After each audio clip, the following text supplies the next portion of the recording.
اچھا lastly bag صاحب آپ اس بارے میں تھوڑا سا ہمیں گائیڈ کریں. دیکھیں بلوچستان کی جس طرح پوری تاریخ بتا رہے تھے کہ ان کے مسائل رہے ہیں وہ اگنور رہے ہیں، اور اس کے ہم نے نقصانات بھی دیکھے.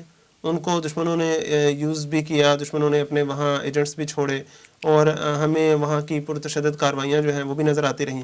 اب ریسنٹلی یہ جو احتجاج ہے اس میں اگر آپ دیکھیں تو بڑا ایک ہمیں شفٹ نظر آتا ہے کہ اپنے حقوق کے لیے پہلے بھی بات کی جاتی تھی، لیکن اس میں ذرا جسے کہتے ہیں تشدد کا عنصر ذرا آ جاتا تھا. اس دفعہ نسبتاً پرامن طریقے سے ایک عوامی انداز سے ایک احتجاجی تحریک چلائی گئی ہے، نسبتاً منظم رہی ہے. تو آپ اس کو کس قدر خوشائند دیکھتے ہیں، اور آپ کیا سمجھتے ہیں کہ پاکستان کے لیے پرتشدد کارروائیوں کی بجائے اس طرح کا جو طریقہ ہے اپنے حقوق سامنے لے کر آنے کا وہ کس قدر خوشائند ہے؟ ڈاکٹر صاحب یہ احتجاج جو ہے جب سے دنیا میں تصور آیا ہے ریاست اور حکومت کی علیحدگی کا، اس وقت سے یہ احتجاج کا سلسلہ شروع ہوا ہے. اور خاص طور پر جو معاشرے ڈیموکریٹک معاشرے کہلاتے ہیں جہاں جمہوری اقدار ہیں، ان میں سے یہ ہوتا ہے کہ اپنی بات کو منوانے کے لیے احتجاج کیا جاتا ہے. اچھا احتجاج کی بنیادی شرط یہ ہے کہ آپ کے پاس آپ کے ہم نوا بہت سے ہوں، ایک بہت بڑی تعداد لوگوں کی ہو جو آپ کی بات کو فالو کرے، آپ کی بات کو سمجھے، ان کا مفاد اس میں ہو اور وہ بات بھی حق کی ہو. اس کے ساتھ ایک چیز اٹیچ ہو گئی ہے اور بڑی غلط طور پر اٹیچ ہو گئی ہے، وہ ہے کہ تشدد اور اسلحہ. اور دیکھیں اس سے کیا ہوا، ہوتا کیا ہے کہ جب کچھ لوگ کسی معاملے میں احتجاج کرتے ہیں، کسی مسئلے پر، کوئی کسی ایشو پر، تو چاہتے ہیں کہ ہماری تعداد زیادہ ہو، سب چاہتے ہیں. جب وہ تعداد اتنی نہیں لا سکتے تو ایک منفی ذہن اس طرف لے جاتا ہے کہ اپنی قوت کو ظاہر کرنے کے لیے پرامن ہونے کی بجائے تشدد کا راستہ اختیار کیا جائے تاکہ حکومت کو منایا جا سکتے. یہاں میں یہ بات عرض کروں گا کہ ہماری حکومتوں کا بھی اور دنیا میں بھی حکومتوں کا یہ رویہ رہا ہے کہ وہ ذرا ایک آدھ لات پڑے، پرامن احتجاج کی بات سنتے بھی کام سنتے نہیں ہے.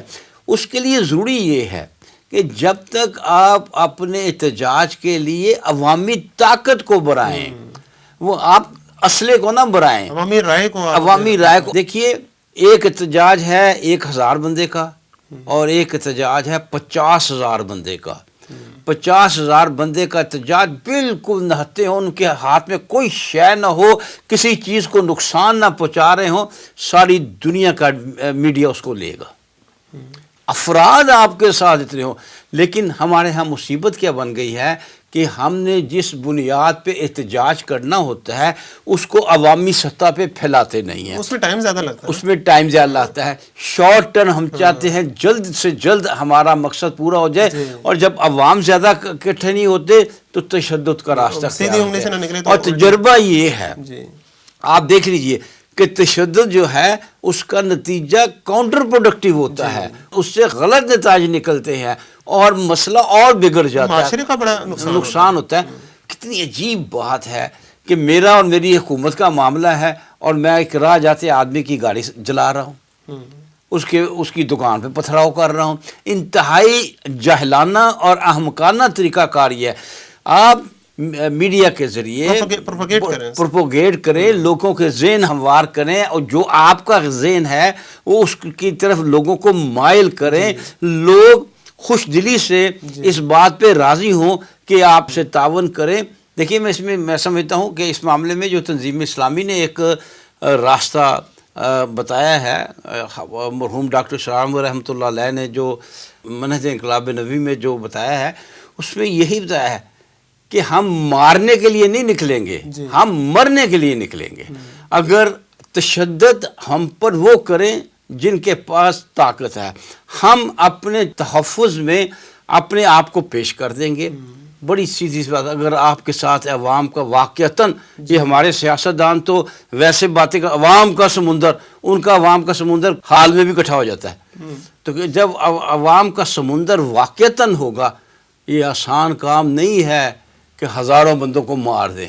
اخیر حکومت جو بندے کو حکمران کے اپنے ہاتھ میں گن نہیں ہوتی، اس کے کوئی ایجنٹ، اس کے کوئی پولیس والے، کوئی فوج والے، کوئی رینجرز والے وہ ہوتے ہیں جو اس کے بہاف پر تشدد کر ہوتے تو وہ انسان ہے نا, روبوٹ تو نہیں ان کے ریموٹ تو نہیں. تو پھر یہ کہ جو احتجاج کر رہے ہوتے ہیں ان کے ساتھ ان کا کوئی قلبی نظریاتی کوئی تعلق بن جاتا ہے. اگر آپ نے اس اپنے نظریے کو صحیح طور پر پروپوگیٹ کیا ہے, صحیح طور پر عوام تک پہنچایا ہے. پھر یہ ایک اور چیز ہے, وہ لوگ جو آپ کی ریلی میں آپ کے احتجاج میں شامل تو نہیں ہوئے کسی ڈر کے مارے, ان کی دلی ہمدردیاں آپ کے ساتھ ہو جائیں گی, وہ ذہنی طور پر آپ کے ساتھ ہو جائیں گی, لیکن نظریے کی بنیاد پر اکٹھے ہوئے ہیں, ذاتی مفادات کی ذاتی مفاد میں.